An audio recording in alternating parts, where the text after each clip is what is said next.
Hello friends, welcome to Timeless Foodies, and today here I am with a lovely tasty cake that you can see on the screen.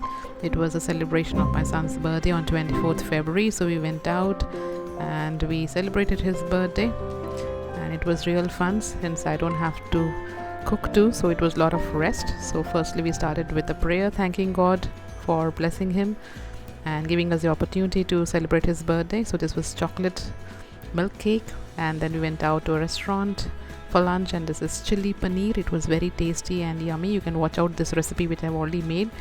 This one is chicken lollipop. This also is one of the recipes that I have made in my channel, so you can watch it out as well.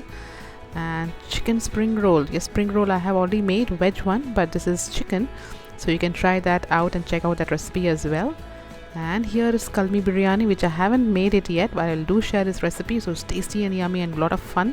So finally ended the day with the cutting of the cake. So see you in the next video with a tasty recipe. Bye bye for then. Bye bye.